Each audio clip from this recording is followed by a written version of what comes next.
Si te encantan los remedios naturales, querrás escuchar esto. El aloe vera no es solo una planta de interior, es un sanador. El gel de aloe vera es famoso por aliviar las quemaduras, pero eso es solo el principio.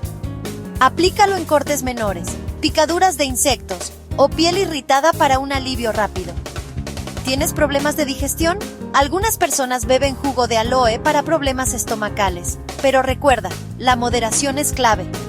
Sus antioxidantes pueden incluso ayudar a que tu piel brille de adentro hacia afuera. Así que la próxima vez que veas aloe vera, piensa más allá de las quemaduras solares. El botiquín de la madre naturaleza está abierto.